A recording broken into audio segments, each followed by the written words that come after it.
Olá, boa noite.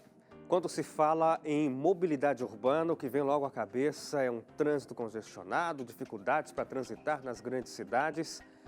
A questão é que problemas com mobilidade vão muito além disso. O governo gasta bilhões por causa da mobilidade, o meio ambiente é prejudicado e, claro, a população sente na pele os problemas. No programa de hoje, nós vamos abordar essa problemática e trazer reflexão de como solucionar essa questão que é tão crucial para quem vive, principalmente nos grandes centros. O Realidade em Pauta está no ar. Transitar pelas grandes cidades é um verdadeiro desafio.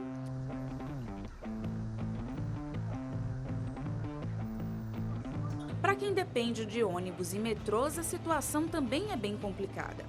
Quando o povo entra, ele tem igual para um bando de cavalo, sabe? Brrr. Querendo disputar um lugar para sentar, coitado, que ninguém tá, todo mundo cansado.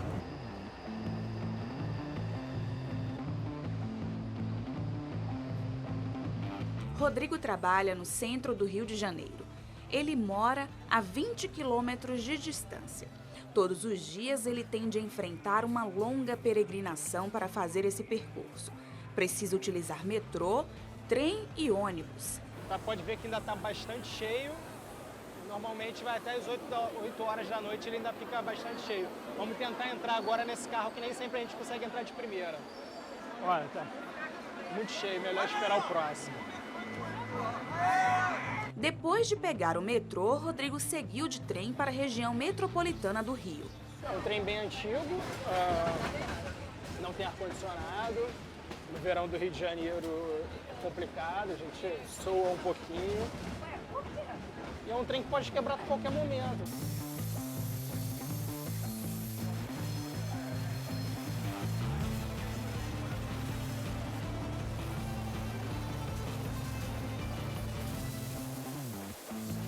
Encaramos o metrô lotado, o trem sem ar-condicionado, aí em situação meio precária. E agora estou aguardando o ônibus, que é a última etapa da minha viagem até em casa. Já tem mais ou menos 1 hora de viagem, mais 20 minutos eu devo conseguir chegar em casa.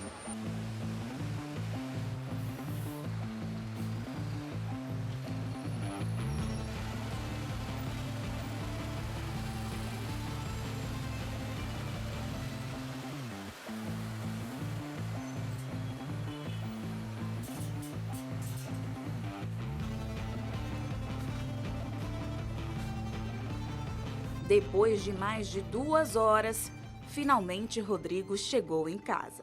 Assim como Rodrigo, milhões de brasileiros sofrem com os problemas de mobilidade urbana. No Brasil, existe a Política Nacional de Mobilidade Urbana. O texto estabelece que o transporte público deve ser oferecido com qualidade e de maneira que garanta a segurança dos usuários. A política nacional ressalta ainda que municípios com mais de 20 mil habitantes devem criar um plano de mobilidade urbana que garanta os direitos estabelecidos. O problema é que, na prática, São Paulo é a maior cidade da América do Sul. Ela é conhecida como a Terra da Garoa, pela cidade que não para, mas também pelos grandes problemas de mobilidade. Seja nos ônibus, nos metrôs e trens, ou nas avenidas. Nós aqui em São Paulo fazemos gestão do trânsito, uma frota de 7 milhões de veículos. 7 milhões de veículos hoje nós temos cadastrados circulando na cidade de São Paulo, são cerca de 4 milhões e meio da frota.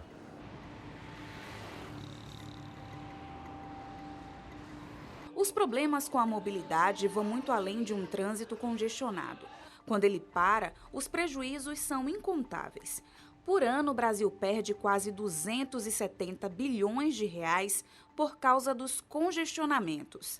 Utilizamos o Google Maps para calcularmos o tempo que se leva de Jacareí, onde fica a sede da Rede Novo Tempo, até a Avenida Paulista, zona oeste de São Paulo.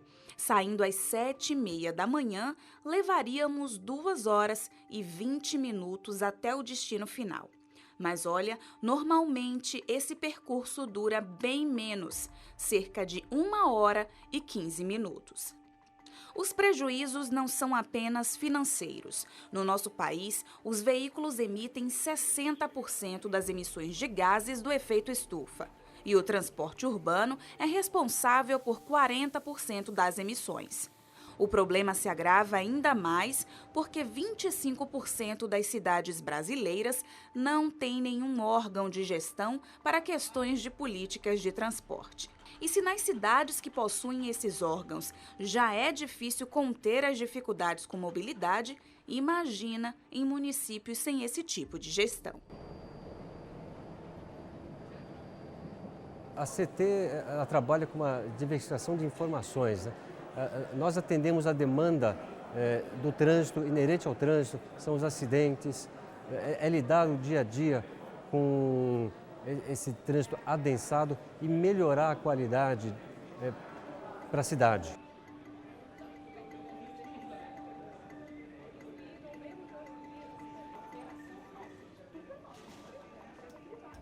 Um estudo da Universidade de São Paulo, por exemplo, mostra que mais da metade da poluição da capital paulista vem dos escapamentos de carros, caminhões e ônibus. E para impactar menos o meio ambiente, o ideal é buscar outras alternativas. E aqui dentro do estúdio eu recebo Monte Carlo César Júnior. Ele é arquiteto, urbanista e é mestre em ciências ambientais. Monte Carlo, muito obrigado pela sua colaboração com a gente. Obrigado por aceitar o convite do Realidade em Pauta. Boa noite. Boa noite, eu que agradeço. É um grande prazer estar aqui junto com vocês. Muito obrigado, professor. A gente está mostrando essa realidade aí de quem vive nas grandes cidades, o problema da mobilidade urbana. A mobilidade urbana tem a ver, talvez simploriamente, com a movimentação das pessoas na cidade, é isso?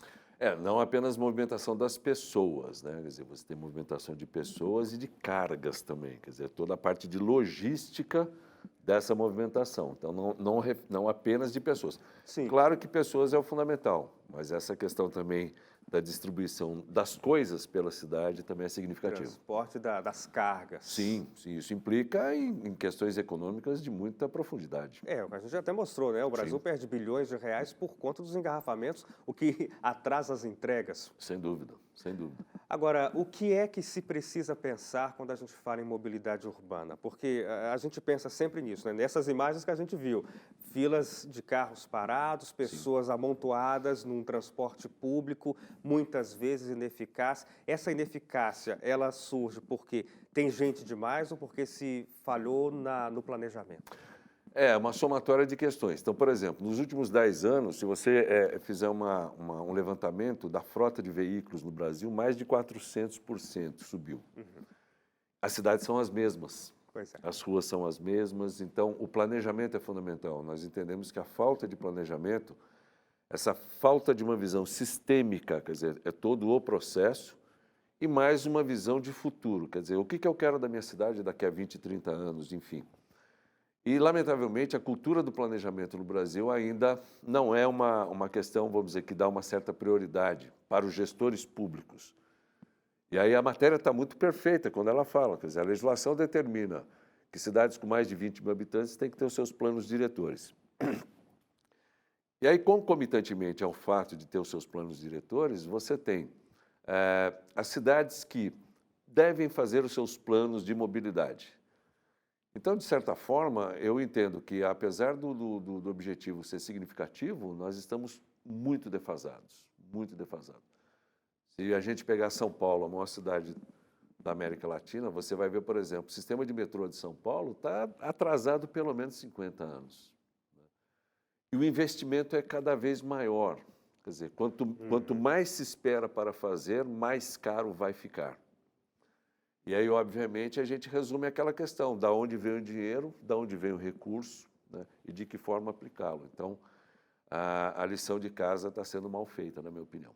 Você é professor da Unital, Universidade de Taubaté, ensina os seus alunos a respeito da mobilidade. Hoje, o que se pensa em mobilidade é diferente de alguns anos atrás, lá dentro da academia? Sim. Porque antigamente, há pouco tempo atrás, você tinha essa questão da fluidez de tráfego vinculada especificamente ao uso do automóvel.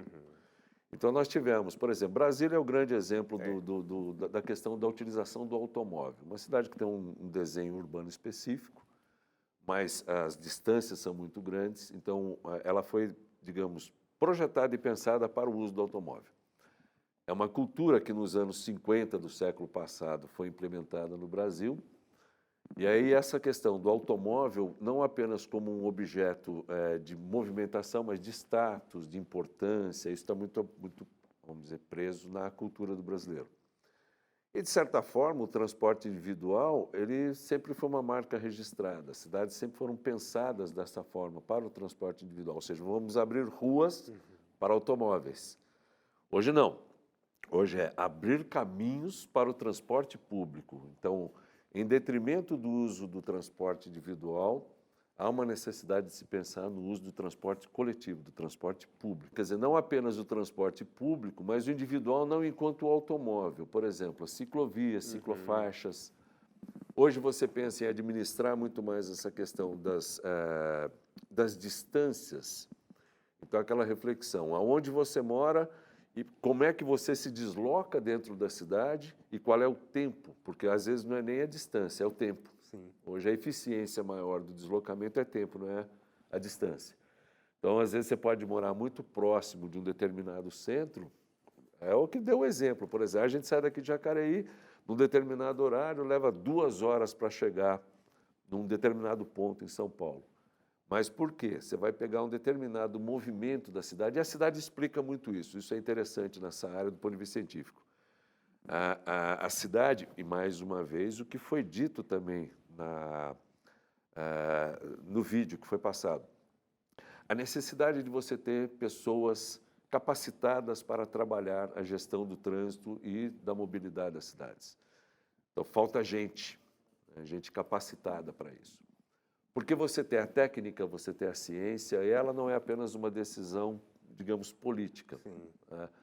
Fundamentalmente é uma decisão técnica. Você tem ciência para trabalhar isso. O Realidade em Pauta de hoje fala sobre mobilidade urbana. Parece difícil imaginar a solução para a mobilidade e não é nada fácil mesmo. E se a gente olhar a expectativa de crescimento da população, podemos ver melhor como pode ficar a nossa mobilidade se nada for feito agora. De acordo com a ONU, este ano a população mundial é de 7 bilhões e 600 milhões de pessoas. Só o Brasil tem 209 milhões de habitantes. Daqui a 12 anos, a expectativa é de que o mundo tenha mais de 8 bilhões de pessoas, de que o Brasil tenha 225 milhões de habitantes e que 90% das pessoas aqui do país vivam em grandes cidades. A partir daí, você pode pensar no caos. Numa viagem para o Japão, vimos que não só o Brasil tem problemas com alguns sistemas modais de transporte. Em Tóquio, 2 empresas administram linhas de metrô. Por dia, são transportadas 26 milhões de pessoas. Na cidade existe uma rede gigante de metrôs. Os passageiros podem ir a qualquer lugar da metrópole e de cidades vizinhas. O problema é que, às vezes, toda essa estrutura complica a vida dos passageiros. Quando pegamos o metrô, nos deparamos com vários operadores de trem. Precisamos fazer malabarismos entre as diferentes empresas e fica difícil se achar.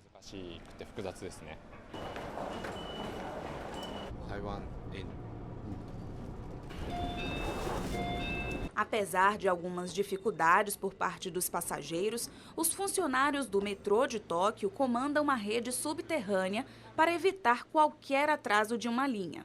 Caso contrário, o sistema pode virar uma bola de neve.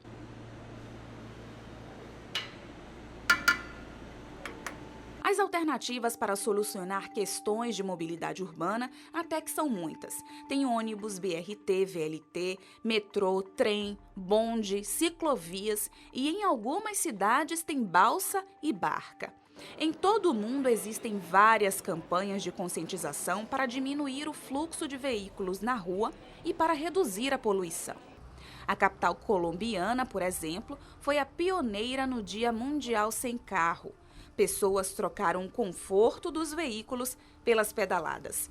De acordo com estimativas oficiais, mais de 1,5 milhão de automóveis e 450 mil motocicletas deixaram de transitar na cidade.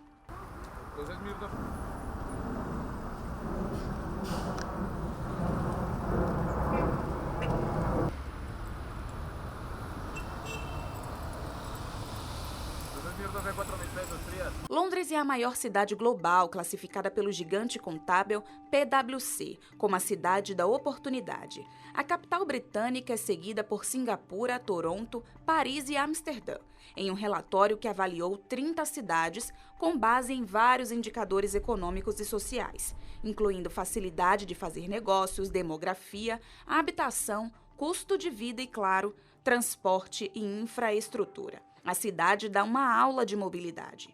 Os meios de transporte são os mais variados e, quando tudo funciona, os carros ficam em segundo plano. Na região central de Londres, somente 40% das pessoas têm carro. 4 milhões de passageiros usam transporte público todos os dias. Só de metrô, a cidade tem 12 linhas administradas pelo poder público.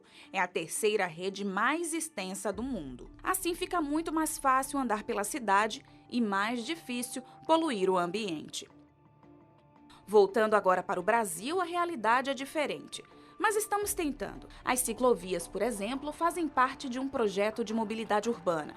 Eu posso usar a bicicleta no intervalo de 1 hora, fico 15 minutos sem usar, posso usar mais 1 hora, 15 minutos sem usar, posso usar mais 1 hora, o dia todo. Facilitar que as pessoas tenham acesso a um meio de transporte não poluente para distâncias pequenas e médias, extremamente útil dentro da cidade do Rio de Janeiro. E, por outro lado, incentivar também o turismo dentro da cidade. Ainda no Rio de Janeiro, o BRT tem agradado a população. É mais rápido, porque antigamente tinha que pegar 1, 2 conduções e você com o BRT já com um ônibus só. Então acaba sendo mais rápido e menos dor de cabeça. A passos curtos, o Brasil precisa avançar muito em mobilidade. O mundo também precisa se engajar no assunto para que as cidades sejam mais inclusivas e sustentáveis. O Brasil e outros 192 países têm esse desafio até 2030, conforme o Projeto de Desenvolvimento Sustentável da Organização das Nações Unidas. O resultado disso tudo não dá outro. A humanidade teria uma vida muito mais saudável e o meio ambiente agradece.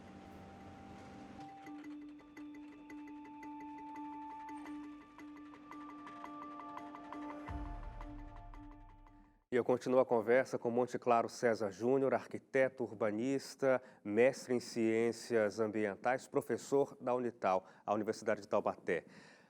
O planejamento urbano, planejamento de mobilidade urbana tem vários desafios, Monte Claro, inclusive esse de conciliar a mobilidade com o meio ambiente. Hoje isso é uma premissa irrecusável. Nos dias de hoje dá para pensar bem. Cidades grandes, por exemplo, e o caso de Londres, o caso de Londres é um exemplo, mas começou há 40 anos atrás. Sim. Uma restrição violenta ao uso do automóvel na região central. E de forma geral... Uma restrição talvez maior do que o que a gente tem na cidade de São Paulo. Muito maior, porque eles colocavam um chip dentro do carro, você era monitorado. Então, assim, se você quisesse ir ao centro da cidade em Londres, você teria que pagar um pedágio. Sim. Então, na medida em que você tem ações nesse sentido, quer dizer, uma coisa que vem de cima para baixo, né? Porque não tinha mais como fazer a gestão do trânsito numa cidade como Londres. Estava chegando assim num ponto de caos. Na medida que você cria restrições, por exemplo, a restrição em São Paulo hoje é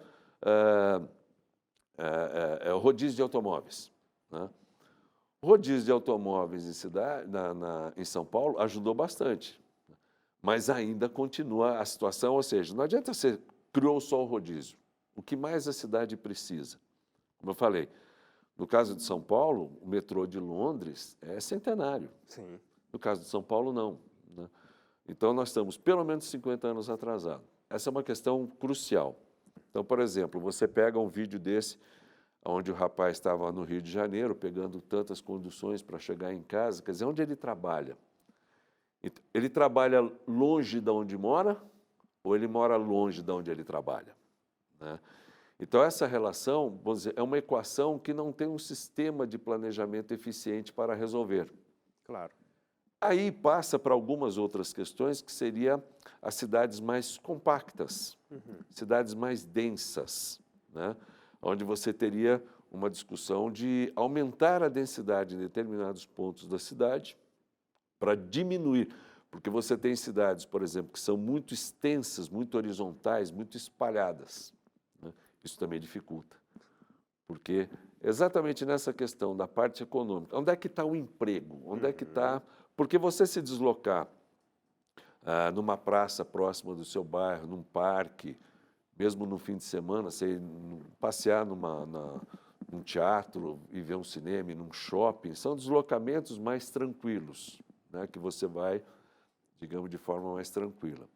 O deslocamento, eu diria, mais tenso, que é aquele da relação do trabalho, que você tem hora para chegar e etc., esse, eu diria que ele acaba envolvendo uma parcela significativa da população que ela quer fugir do transporte público, quer comprar motocicleta, porque assim, é um item dentro do sistema pouco avaliado e pouco observado. Não é só o número de automóveis que aumentou, o número de motocicletas no Brasil aumentou significativamente. Então, vamos dizer, numa evolução muito rápida, seria mais ou menos o seguinte: a pessoa anda de ônibus. O sistema de transporte público compromete, em média, 30% da renda familiar. Isso é uma média nacional. Sim. E aí, o que acontece? Num dado momento, essa pessoa, vamos dizer, ele compromete R$300 por mês em transporte, 200 e pouco, R$300 por mês, que é mais ou menos uma média. Média. Ele vai numa loja de motocicletas, ele compra uma motinho já velha lá, vamos dizer assim, ele vai pagar em 36 vezes de R$60, R$80. Eu ainda brinco com meus alunos. Ele opta em comprar essa moto mais antiga, ele continua com dinheiro no bolso, sobra uma graninha para ele lá, ainda, né, na sala de aula eu brinco com os alunos, eu falei, põe uma motinho dessa, você põe R$50 de gasolina, você vai até Manaus e volta, porque ela é super econômica. Muito econômica. Então, esse passageiro do sistema de transporte público, ele sai do sistema de transporte, vai para o individual, porque dependendo da distância, ele pode ir para a casa dele e dar uma descansada, na hora do almoço ele pode dar uma relaxada, coisas dessa natureza. E aí, resumo da ópera, isso implica num custo muito maior para o transporte, porque é menos gente andando de ônibus. Porque a lógica é essa, a tarifa, quanto mais gente se transporta, mais barata ela deveria ser, né? E hoje não. Então, hoje você tem uma perda relativa no sistema, que é exatamente esse passageiro que começou a fazer uma conta de que é mais vantagem eu comprar uma motocicleta velhinha, lá, um carrinho velhinho, vou pagar X por mês, que está dentro daquilo que eu gasto de tarifa, né? E aí, por outro lado, para compensar essa matemática, o poder público, em alguns casos, faz subsídio. Só que o subsídio, quer dizer, a população está pagando. Então, a coisa está errada no princípio. A necessidade de sentar, realmente, e criar um grande plano para as nossas cidades, que seria curto, médio e longo prazo. Entendendo, de forma geral, e aí, mais uma vez, reforçando a questão da falta de cultura de planejamento no Brasil. De forma geral, há uma expectativa da população, e pela própria praxis de governos, de querer dar solução imediata para questões. Essa é uma questão que você não tem uma solução imediata. E essa é uma coisa complexa, não tem como conseguir uma resposta simples muito, e muito, rápida. porque envolve infraestrutura, envolve, às vezes, o que a gente fala na faculdade, envolve você fazer pequenas cirurgias urbanas, algumas acupunturas urbanas, você tem que fazer, eu preciso mexer o desenho de uma rua, às vezes eu preciso alargar uma rua para caber o ônibus, então na hora que eu vou priorizar, eu vou fazer uma faixa de pedestres, por exemplo, uma ciclovia. Tem norma técnica, tem tamanho para ela, tem especificação técnica para ela. Então, às vezes a gente vê a colocação de ciclovias ou ciclofaixas que ligam nada a lugar nenhum. Sim. acabam sendo completamente inúteis Ineficientes. para o usuário. O sistema fica ineficiente, exatamente. Professor, eu agradeço muito pela sua colaboração com a gente aqui no Realidade em Pauta. Foi excepcional. Eu agradeço, um grande prazer, sempre à disposição. Muito obrigado.